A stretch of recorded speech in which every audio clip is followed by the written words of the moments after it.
Turabahaye ikaze kuri Kwizera 90 TV, turabahaye ikaze mu biganiro byacu. Reka twongere tubifurize umunsi mwiza, tubifurize ikigoroba cyiza, reka tubifurize n'ijoro ryiza bivanye naho herereye. Abo muri Australia muratubwira ko mwaba mudukurikirana, twizere ko muri masaha y'igitondo. Mu Burundi ho ndebaza ijoro bararirembeje. Reka muri Amerika na Canada turi mu masaha yo kumugoroba ndebaza ijoro twaritanguye. Turabahaye kaze rero wewe uri kuradukurikirana kuri Facebook live, eka haba no kuri YouTube bivanye naho uri kuradukurikirana.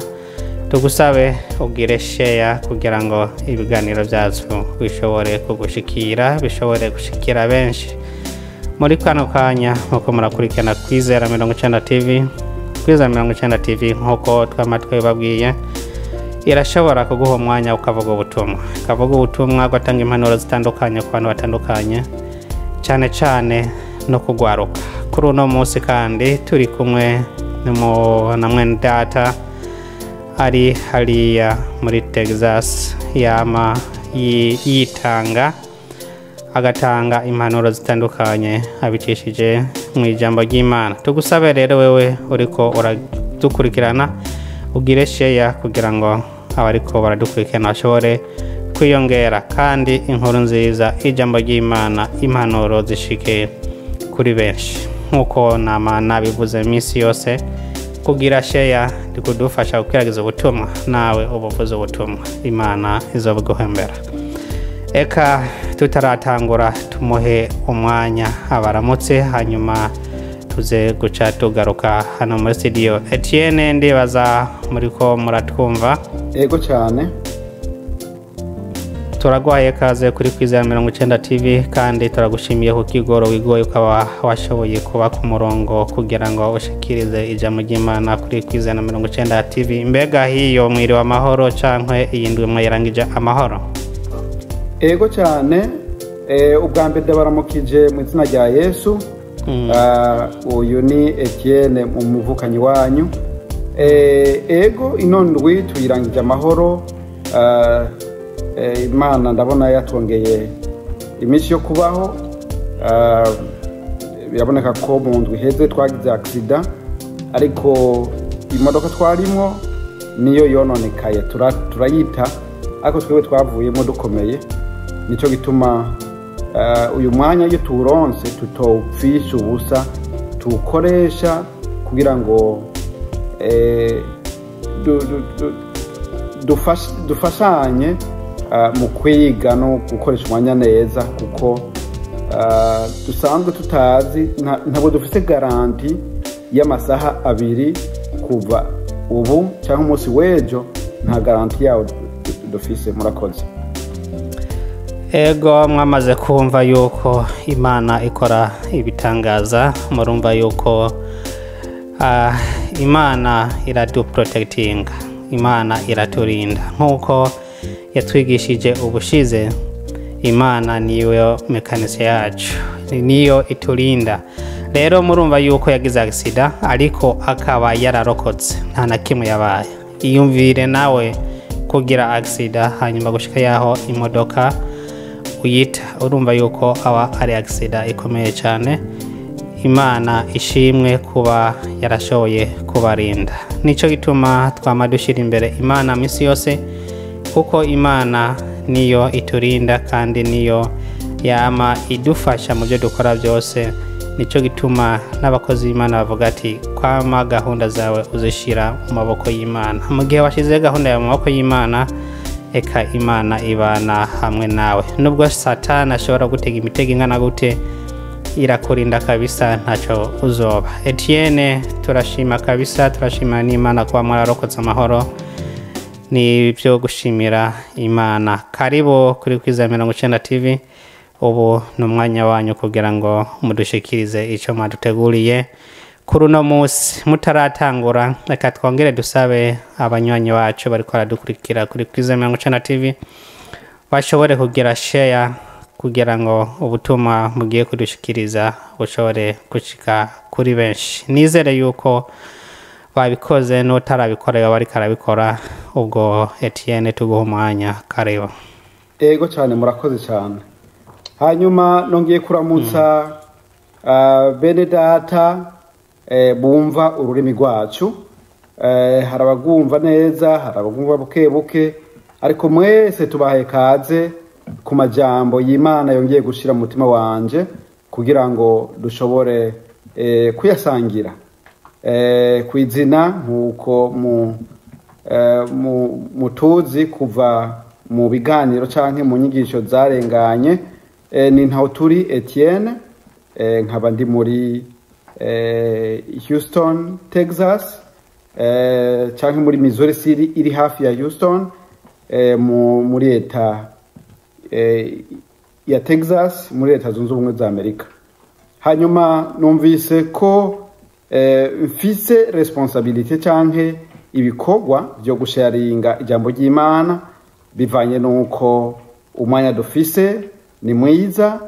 Reka tukoreshe gukoresha umwanya wacu nabi tukagenda kwigwa turavuga ivyo tutabonye. Byo byiza ko dukoresha umwanya wacu mu gushira hejuru Imana no mu kugira ngo bene data tugire gutahura kwiza ko tuma dukora ivyiza maze ngo tukaba abana b'Imana. Hanyuma kuno mugoroba Imana shize ku mutima wanje kuvuga kubijanye no kugaruka kwa Yesu ubugira kabiri. Iyo titre kugaruka kwa Yesu ubugira kabiri ndumva ifise ibibazo byinshi canke amatopic menshi umuntu yovuga, ariko nagomba kuvuga ku topic imwe ivuga ngo mbega Yesu azoseruka gute. Turazi ko ubwa mbere yaraje hanyuma amaze kuza aragenda, ariko atanga promesse ko azogaruka kugira kabiri. None ikibazo nifuza ko tuvugana ko uyu munsi, mbega mu guseruka kwiwe azoseruka uburyo ubuhe? Yesu yaravuze neza kubijanye no kugaruka kwiwe ubugira kabiri, ariko kubijanye n'umunsi canke isaha yavuze ko atanumwe awuzi, ko n'abamarayika ntabwo bawuzi, sinawe kiretse Imana gusa. Nuvuga ngo ayo makuru tukayasanga muri Matayo 24 kuva ku murongo wa 36. Ariko rero iyo dusomye muri Amosi 3 ku murongo w'7 haravuga ngo erega umwami uhoraho ntazogira icyo akora atabanje kwibira akabanga abasavyi biwe avugisha. Nivyerekana ko Imana iyo isanzwe izi uyo munsi imbere yuko ico gihe kigera, Imana izobanza kwibira abasavyi bayo akabanga. Ariko rero si ivyo gusa, nubwo Yesu yavuze yuko ivy'umunsi n'isaha atabizi, hari ahantu yatanze hindi, ariko aravuga ngo kubijanye Yesu yavuze ko azoza nk'igisuma. Yesu wenyene yatanze hindi avuga ko ashobora kuza nk'igisuma, kandi haranditswe ko kubari mu muco umwana w'umuntu ntazobaza ko nk'igisuma. Aho izo nkuru tuzisanga mu Batesalonike ba mbere ku murongo Batesalonike ba mbere 5 ku murongo wa 4. Ubwa mbere yavuze ko azoza ashobora kuza nk'igisuma, ariko uwundi murongo urerekana ko ku bantu basanzwe bari mu mwiza, abantu basanzwe bari mu kutamenya, abo umwana ashobora kubaseruka ko nk'igisuma. Ariko ngo abari mu muco bo ntabwo azobaserukako nk'igisuma. Iyo twiyumviriye ingene Yesu yaje ubwa mbere, turabona ko yaje nk'igisuma. Ati yaje nk'igisuma gute? Niba ngo yaje nk'igisuma kuri bamwe nk'abanyabwenge b'ivyanditswe bamwe canke benshi ntabwo bari bazi neza igihe Yesu azoserukirako. nuvuga ngo abo batari bazi neza igihe Yesu azoseruka, kuri bo uguseruka kwiwe yaserutse nk'igisoma.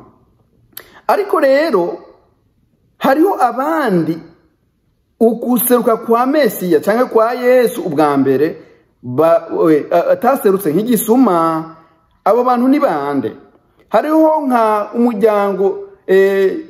umuryango wa Yohana Umubatizi, umuryango wa Yohana Umubatizi, umutama Simiyoni, Ana, hamwe n'abaragizi. Abo ukuza kwa Yesu ntabwo kwababereye nk'igisoma. Bo barabimenye mbere igihe umwana Mesiya amaze gushika cyangwa amaze kuvuka.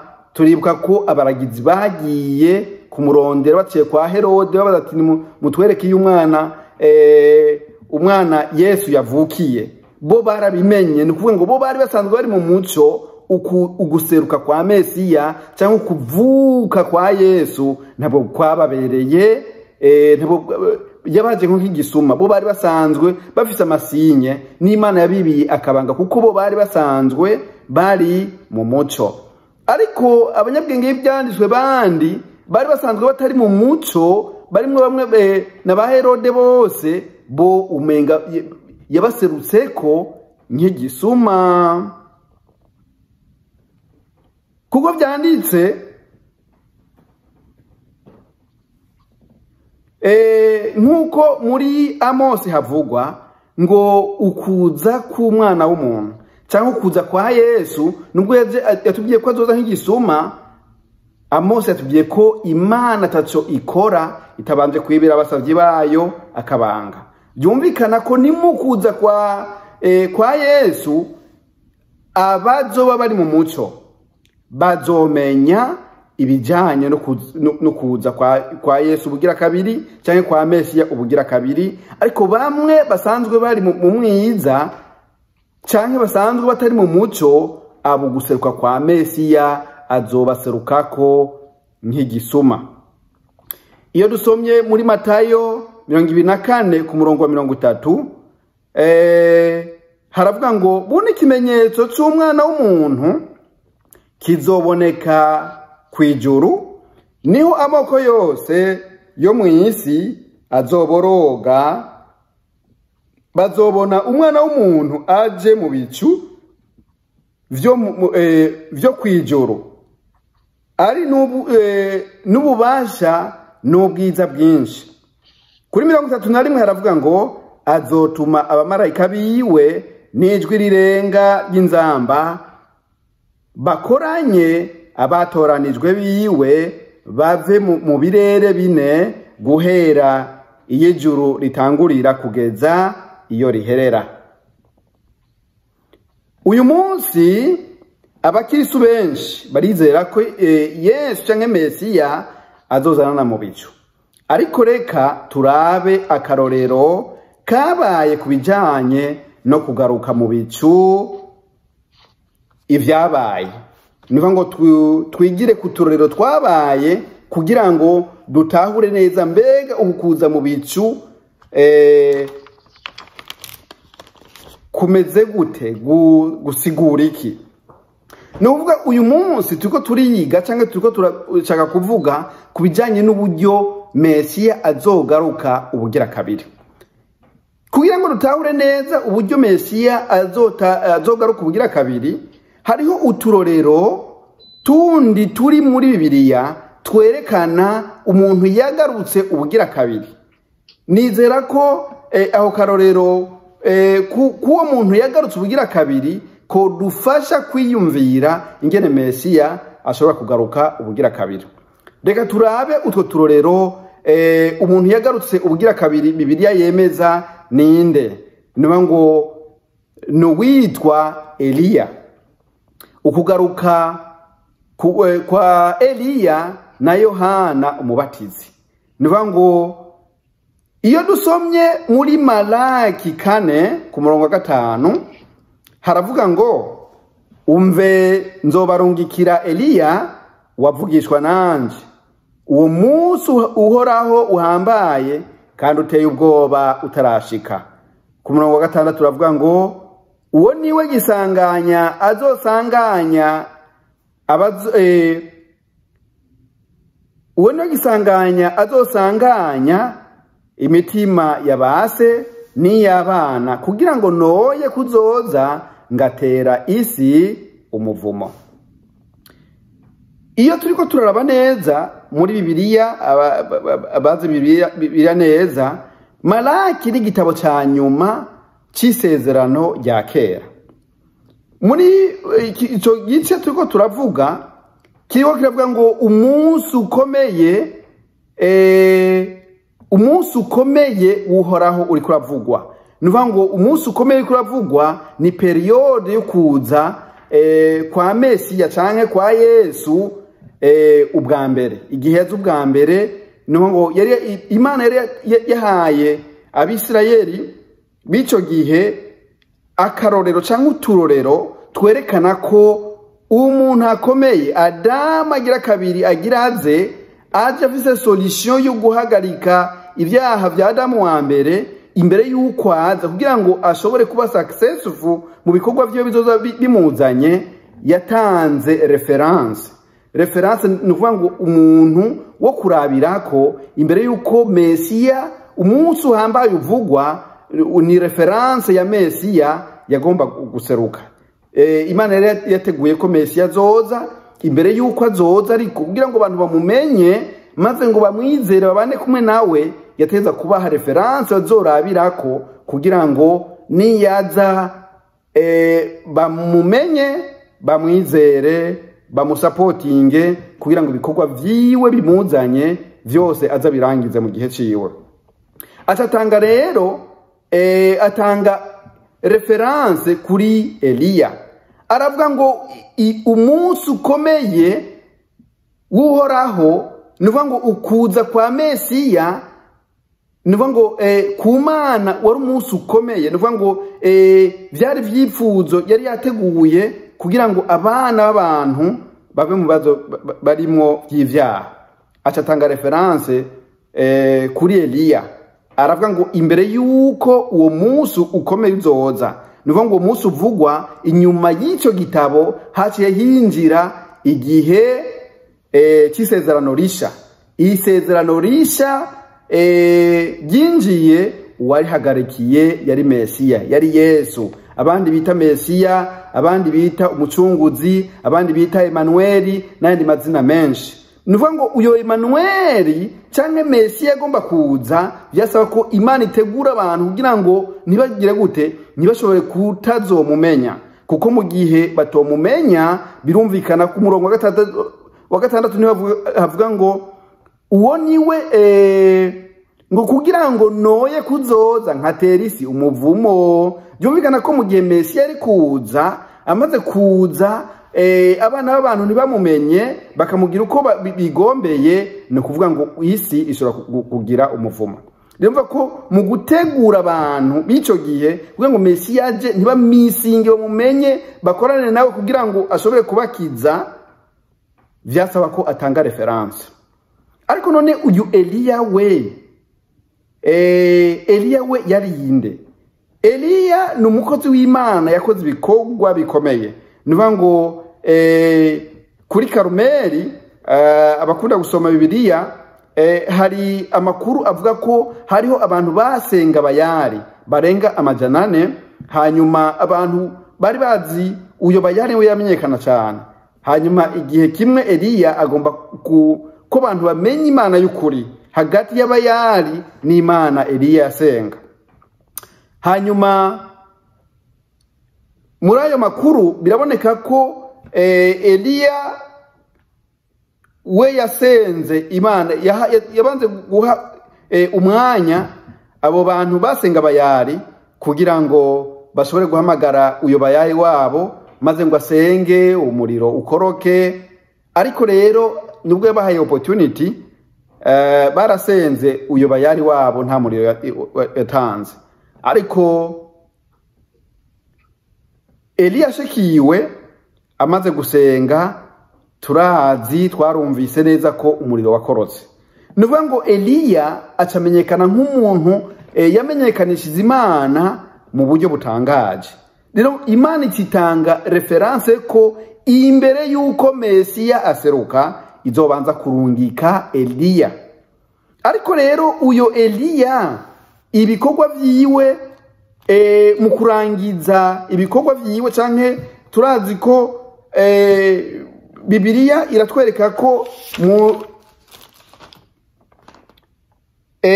Bibiliya iratwereka ko mu kurangiza urugendo kwa Eliya yaduganywe mu ijuru adapfuye. Amaze kuduganywa mu ijuru adapfuye, Imana itanga reference ko imbere yuko umwana w'umuntu azoza Eliya azobanza kuza imbere yiwe. Imana itanze iyo reference babantu bico gihe bamaze kumenya ko Eliya mu gufa kwiwe yaduganywe mu ijuru adapfuye, birumvikana ko amaso yabo yategezwa kuguma mu kirere barindire ko Eliya azomanuka avuye mu kirere, avuye mu bicu. Nibamubona avuye mu bicu nkuko bamubonye aduga, amakuru bari barasomye ko yaduganywe mu ijuru adapfuye, byumvikana ko imbere yuko Mesiya agaruka uyo Eliya azomanuka avuye mu bicu amanuke ashike hasi. Amaze gushika hasi bakamubona avuye mu bicu, bazokwemera neza ko uzoza mukurikira ari Mesiya vy'ukuri. Baguma barindiye ko Mesiya azoza. Ariko iyo dusomye muri Matayo 17 kuva ku murongo w'13, abigishwa baramubaza bati, none rero ni igituma abayuda, igituma abanyabwenge b'ivyanditswe bavuga yuko Eliya akwiye kubanza kuza? Ku murongo w'11 aravuga ngo, arabishura ati, Eliya azoza koko, aroranye vyose neza. Ku murongo w'12, ariko ndababwira yuko Eliya yamaze kuza, yamara ntibamumenye, ariko bamwigiriye uko bagomba kose. Uko niko n'umwana w'umuntu agira babazwe nabo. Buno abigishwa batahura ko yababwiye Yohana Umubatizi. Aho ni muri Yohana 17 kuva ku murongo w'10 kugeza ku 13. Ni kuvuga mu gihe Abisirayeli bakirindiye ko Eliya azomanuka avuye mu bicu kugira ngo ashike hasi, maze ngo uzokurikira uyo Eliya yamanutse mu bicu, mu gihe yovuga ko ari Mesiya, bose bazokoma amashi avuga ati ni wewe twari tugize gute, twaturindiriye. Ariko rero mu gihe bakirindiriye amaso bakirabisha mu bicu, Mesiya aba arashitse, aba aravutse. Amaze kuvuka, nkuko abandi bavuka, biraboneka ko yagiye muri periode yo gukura. No kuvuga ngo kivuka kiri umwana muto, ararira, akora ibintu byose abana nabo nyene bakora. Arakura kugeza naho akwiza imyaka 30. Iyo myaka 30 atangura ministere yiwe, atora abigishwa. Amaze gutora abigishwa arabaforoma, arabarungika ati mugende mu gisagara rero mutangure gukora ibikorwa, mutangure kuvuga ko mwebwe murabigishwa banje, jewe Mesiya namaze gushika. Ariko bamaze gushika mu gisagara bariko baravuga ubutumwa bw'Imana, ubutumwa Yesu yabahaye, avuga ko bazosengera abagwaye bagakira bagakora ibikorwa nkuko Yesu yabatumye. Bageze mu gisagara bariko baravuga ko batumwe na Mesiya, abantu bico gihe barasanuka, baravuga ati what, ivyo bintu mwebwe mwadukanye ni ibintu nyabaki? Mwebwe kumvuga ko murabigishwa ba Mesiya tusanzwe turindiriye, twumvise ko imbere yuko Mesiya azoza, imbere yiwe, imbere yuko aseruka hamazomanza kuza Eliya. Uyo Eliya yari yapfuye imyaka 850 imbere yuko Yesu avuka. abo bantu bamaze kubaza abigishwa ba Yesu, abigishwa ba Yesu nabo nyene birabacanganya gato. Bimaze kubacanganya baravuga ati ivyo bibazo mutubajije reka tugende kubaza mwigishwa wacu. Mwigisha yadutumye kuko turizera neza ko ari Mesiya. Bamaze gusubira iyo Mesiya yarari canke Yesu yarari, twumvise aho muri Matayo 17 ku murongo w'10 kugeza ku 13 arababwira ati ego cyane uwo Yohana uyo Eliya bababwiye ko azoza, nivyo kuri yamaze kuza, ariko ntibigeze bamumenya, kandi kubera batamumenye bamugize uko bigombeye. Uko niko n'umwana w'umuntu bagomba kumugira nkuko bagize uyo Eliya batamuzi. Abigishwa bivanye n'ivyo babwiye baca batahura ko ababwiye ko ari Yohana Mubatizi. Nibumvise ko Eliya yamaze kuza ari Yohana Mubatizi, ntibasubiye mu bikorwa vyabo nkuko Yesu yabarungitse canke Mesiya yabarungitse. Basubiyeyo rero bantu bari babarindiriye batubwiye toke uyo Mesiya wanyu basha yababwiye gute. Hanyuma yababwiye ati ibyo hose Eliya yaramaze kuza ariko nimwamumenye, kandi ninde? Ni Yohana Mubatizi. Ni Yohana Mubatizi.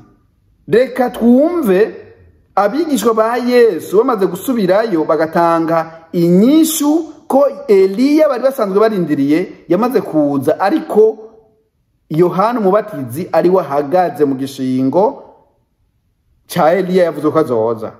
Bari basanzwe barindiriye ko azozana mu bicu Eliya, none Yesu yaje yavutse, hanyuma maze kuvuka atangura ibikorwa. Ivyo bikorwa maze kubitangura bica biboneka ko bo bari bazi ko imbere yuko Mesiya aza Eliya azoseruka avuye mu bicu. None Yesu atangwe gukora ibikorwa avuga ko ari we Mesiya, hanyuma ababwiye ko Eliya amaze kuza, ariko waje nuba ngo Eliya yaje mu gishingo, Yohana Mubatizi yaje mu gishingo ca Eliya. Reka dusome muri Yohana 1 ku murongo w'21 twumve uko vyagenze. Abo bantu bamaze kumva ko abigishwa ba Yesu bavuze ko Yohana ariwe yaje mu gishingo ca Eliya, uko vyagenze. Yohana 1 ku murongo w'21 baramubaza bati none se bimeze bite? Uri Eliya? Ati sindiwe. Bati uri wa muntu avugishwa n'Imana? Atoya. Kuri 22 baramubaza bati none urinde ngo tuje kwishura abadutumye? Kuri wewe wivuga ute? Kuri 23 ati ndijwe ryusemerera mu bugaragwa, ati ni mugorora inzira y'Uhoraho, nk'uko wavugishwa n'Imana Yesaya yavuze. Kandi abo bamutumye kandi abo batumwe barabafarisayo. Baramubaza bati none ubatiriza iki kutari Kristo, ntube Eliya canke wa muntu avugishwa n'Imana? Hano hantu hariho story itangaje nahabonye, nifuza ko tuvugana ko uyu munsi.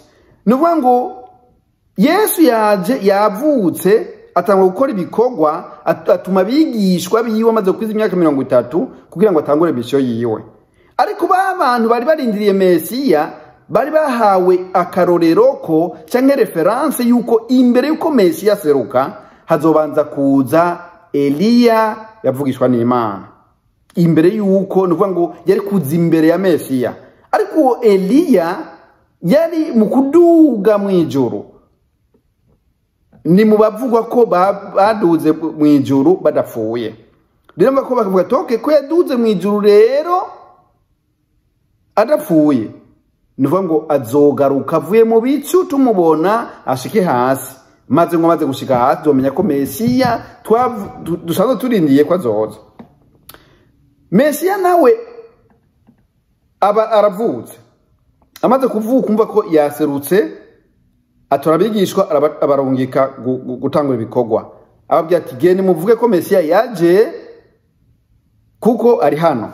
Babigishwa iwe bamaze kubazwa ibibazo bavuga ko ari Eliya, bavuga bari barindiriye bivanye n'inyishu Mesiya bahaye ari Yohana umubatizi yaje mu gishingo ca Eliya.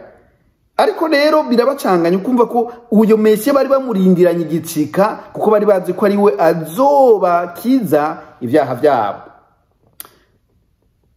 Abantu batumwe na leta bamaze kumva inkuru abigishwa bitwa ko ari ba Mesiya batanze, baca batuma abantu kugira ngo bagende kubaza Yohana umubatizi. Mwibuke ko Yohana umubatizi ari umwana yavutse kwa Zakariya na Elizabeti, ukuvuga ko yiwe hari ibintu by'ibimenyetso byinshi n'ibitangazo byari byabaye kuri se wiwe, mbere n'abantu bimvira ko Yohana umubatizi ngira ngo yoba ari Mesiya. Ba bantu rero bumvise inyishu zivuye kubigishwa ba Yesu, baca bagenda kwa Yohana umubatizi kugira ngo bamubaze ko vy'ukuri yoba ari Eliya nkuko abigishwa ba Mesiya canke ba Yesu bavuze. Ni waho twabonye kuri Yohana wa mbere ku murongo wa 21 baramubaza ati baramubaza bati none se bimeze bite, uri Eliya?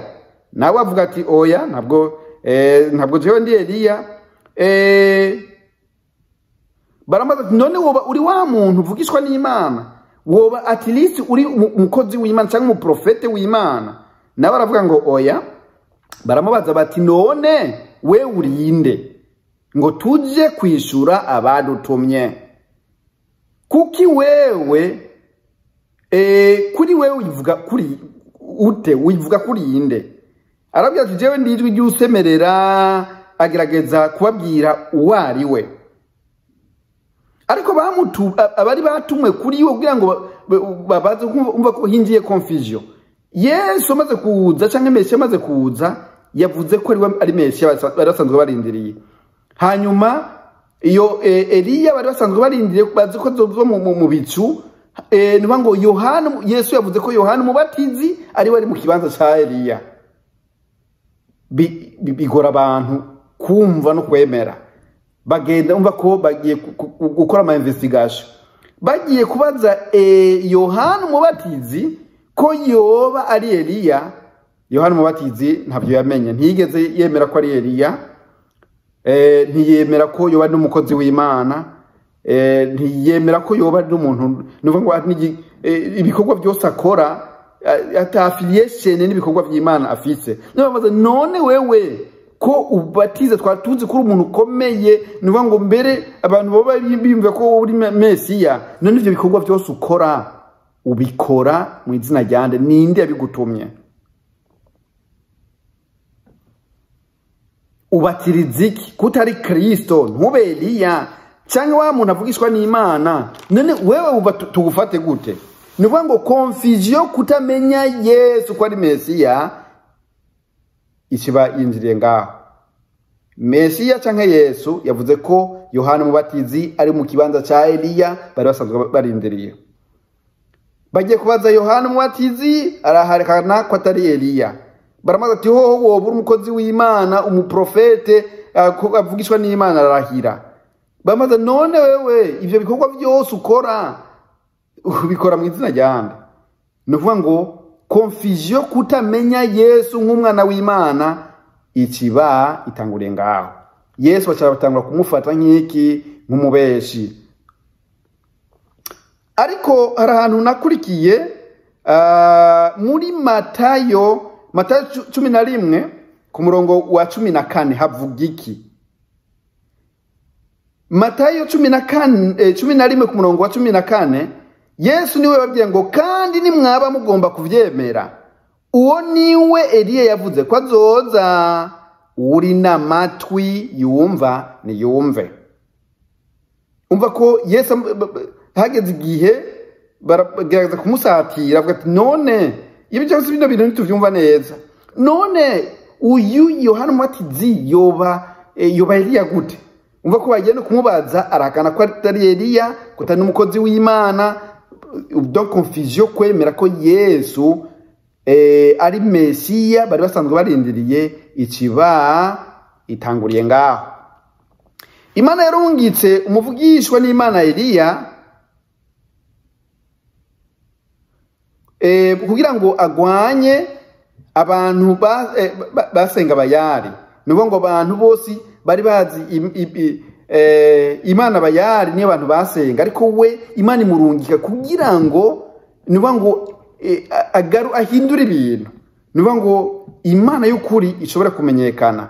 Ariko rero umva ko arangije ibikorwa vyiwe mu guhwera kwiwe ntapfuye nk'abandi bantu, yaduganywe mu ijuru adapfuye, atwagwa n'umukogote. Iyo nkuru tuzisanga mu Bami ba kabiri Abami ba kabiri ku gice c'11 ngo hanyuma bakiriko baragenda bayaga, bagize batya umukogote w'umuriro n'amafarasi y'umuriro birabatandukanya. Eliya aduganwa mu ijuru n'agashururu. Nuvuga ngo bariko baravuga amakuru ya Eliya uburyo yaduganwe mu ijuru adapfuye. Nuvuga ngo imbere y'imyaka 800, mu myaka 850 imbere yuko Yesu avuka niho Eliya yaduganywe mu ijuru. Muribuka ko n'igihe Yesu amaze kuvuka yageze ku musozi, imbere yuko amenya amakuru canke avuga amakuru y'uruvugu yiwe, yabonanye Eliya yaragarutse. Nuko amaze kuva mu mubiri, biraboneka ko Eliya yagiye mu isi y'impwemu, aho impwemu zose zirindira canke ziba iyo umuntu avuye mu mubiri. Ariko biraboneka ko aho hantu Eliya yarasanzwe ari, hageze igihe Yesu imbere yuko apfa canke aza ku musaraba,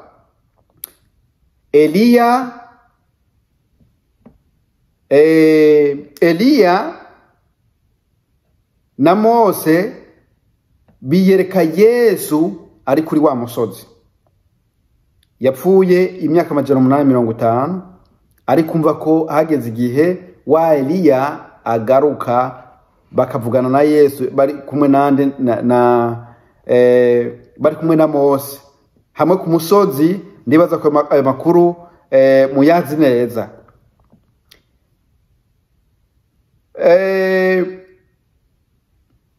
Abisirayeli igihe ca Yesu bizera ko Eliya azozana mu bicu akaza bamubona mbere yuko Mesiya agaruka, nk'uko uyu munsi twizera yuko Yesu niyagaruka ubugira kabiri. Uyu munsi biraboneka ko turiteguye ko Mesiya agaruka ubugira kabiri. Amaso yacu tuyashize mu kirere, mu bicu, turindiye ko agaruka mu bicu kugira ngo aze kuducungura canke aze gutora ishengero ryiwe. Nuvuga ngo ujye kuraba hariho isano riri hagati y'ukuza kwiwe kwa mbere no kuza kwiwe ubugira kabiri. Ukuza kwiwe ubwa mbere biraboneka ko bari biteguye ko Eliya azogaruka azananye mu bicu, maze ngo babonye iyo Eliya azanye mu bicu niho bari kwemera ko umukurikira ubuzi nyuma yiwe ari inde, ari Mesiya. Ariko Eliya bari barengiye mu bicu, mbega yaraserutse avuye mu bicu? Oya. Nuvuga ngo uwaje mu gishingo ca Eliya yabaye Yohana. Nuvuga ngo Yohana nawe murazi kuza kwiwe nawe nyene yagize gute? Yesu yaravutse na Yohana yaravutse, ariko umva ko Yesu aremeza neza hano kuri muri Matayo 11 ku murongo wa 14 ngo kandi nimwaba mugomba kuvyemera, uyo niwe Eliya yavuzwe ko azoza, uri n'amatwi yumva niyumve. Tugiye gukurikirana neza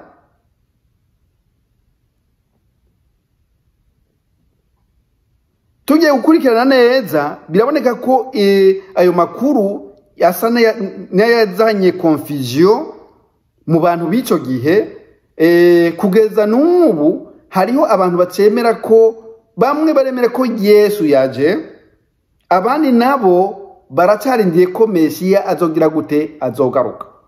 Wewe na jewe uri kurumviriza buno butumwa, wewe urazi ko Mesiya yaje, nuvuga ngo amaze kuza arafa ku musaraba, amaze gufa ku musaraba twe twarakijijwe, nuvuga ngo wararindiwe twe tuzi ko yaje. Ariko rero abantu nuno munsi bakirindiye ko Mesiya agaruka, nuvuga ngo batemera neza canke batizera ko uyo yaje ari wa wundi bari basanzwe biteguye. Ariko umva ko ahantu bivanye no gutahura kw'abantu b'ico gihe bari barindiriye Eliya ateza kuza imbere ya Mesiya, akaza avuye mu bicu, agashika hasi nkuko yari yagiye yaduganywe mu bicu adapfuye. Nuno munsi niyo ugiye kuraba niyo idea ihari mu bizera, especially abakiristu, ko Mesiya mu kuza azozana n'ibicu, nuko ngo azoza agahagara mu bicu maze ngo agatora icengero ryiwe. Ariko birasaba ko tuba maso, ntitwave tumera nkuko byabaye igihe ca Yesu, igihe yaje ubwa mbere, kubera kutamumenya. Urabona ko hari ibibazo byabaye. Ya jambo ryari muri Maraki kane ku murongo 6 ngo kugira ngo noye kuzoza nkatera isi umuvumo. Urabona ko kubera kutamumenya, urabona ko ibibazo, isi yagize ibibazo vyinshi. N'uyu munsi ibibazo dufise turabizi. Ariko rero Yesu hari uturorero twinshi yagiye atanga, dutanga hindi yo kwerekana ko ukuza kwiwe ashobora guseruka nk'umwana muto, ashobora kuza nk'umwana, nuvuga ngo ashobora kuvuka akavuga nk'uko yavutse ubwa mbere.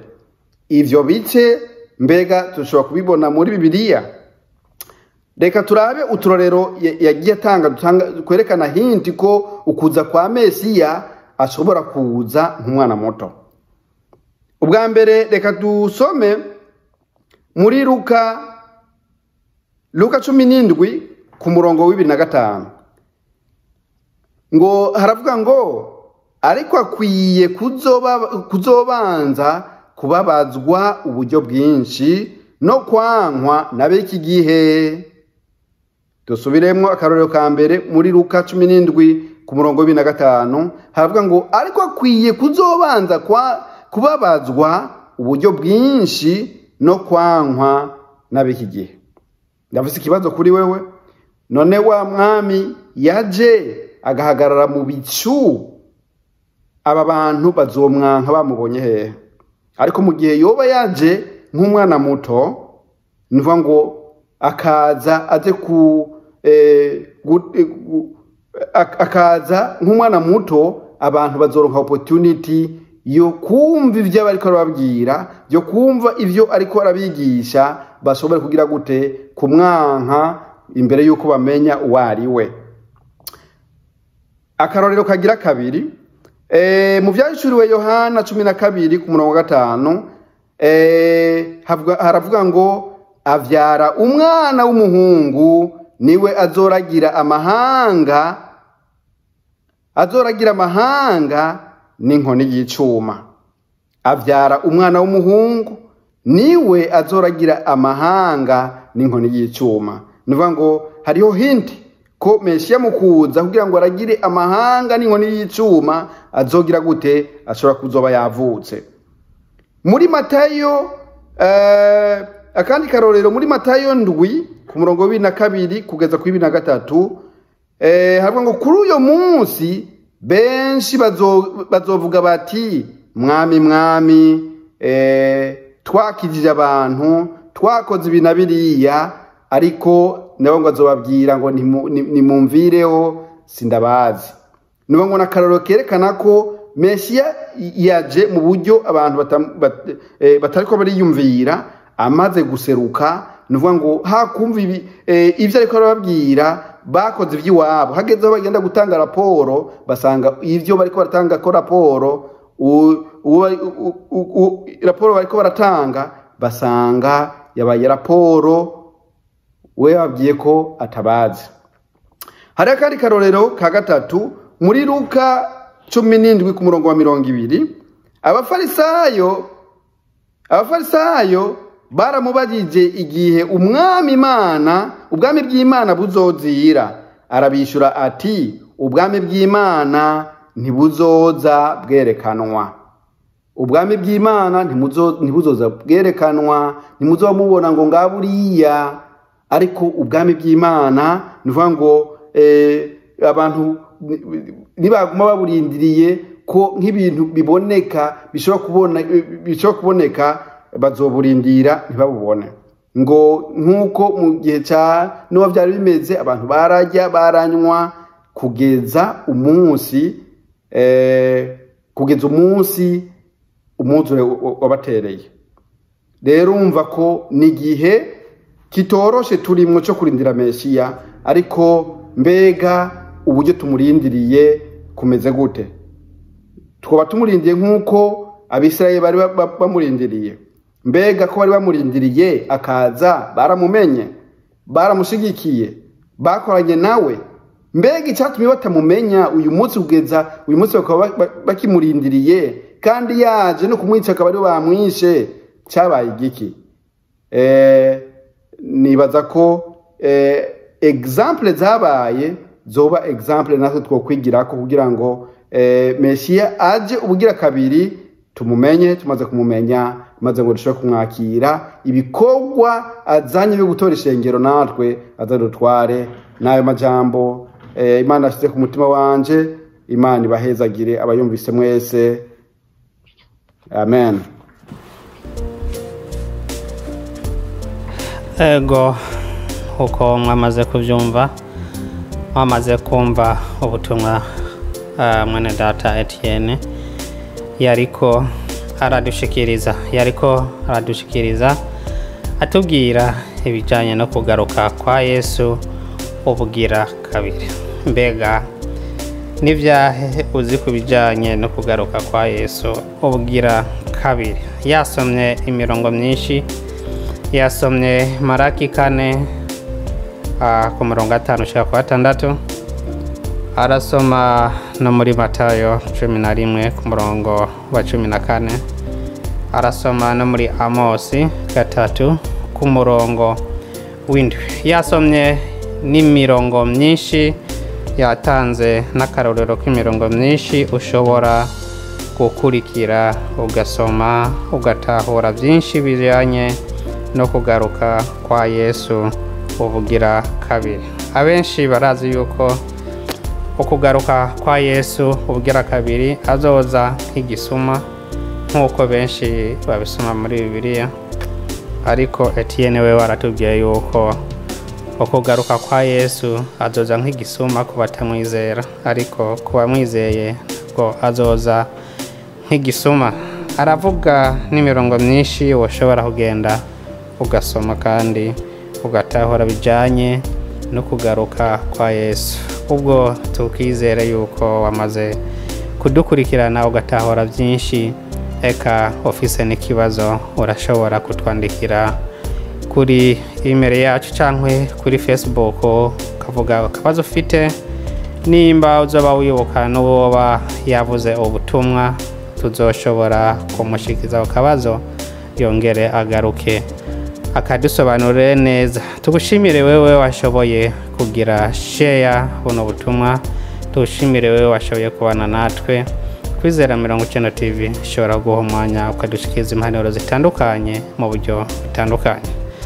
Amashengero ni menshi, ariko twese dukoresha Bibiliya imwe, ariko ugutahura kandi kuratandukanye. So ntuzotangare wumvise uyakubwiye uko uwundi akubwira uko. Nico gituma abantu bahari bafite impano zitandukanye, nico gituma abantu babaho bigishwa n'abantu batandukanye. Mbese mbigusanga n'amashengero ni menshi, ariko Imana yaguhaye ubwenge bwo gutahura no kumenya no mutahura ikibi n'iciza. Ariko umuntu akwigisha akavuga ubutumwa akubwira n'imirongo ugasoma, uze nawe usubira musoma kugira utahure byinshi kurusha. Ufite akabazo ukabaza. Kwizera 90 TV tagushimira wewe washoboye kubana natwe, turagushimira wewe wagize share okugira ubutumwa cyawe kuri benshi. Ku murongo twari kumwe naho turi Etienne niwe yakaraduteramisha mu ijambo ry'Imana. Tugushimire wewe wabanye natwe, ubwo naho ikindi gihe murakoze mugere ibihe byiza cankwe ijoro ryiza bivanye naho uherereye. Kubwa Kwizera 90 TV turavuze nakabaye.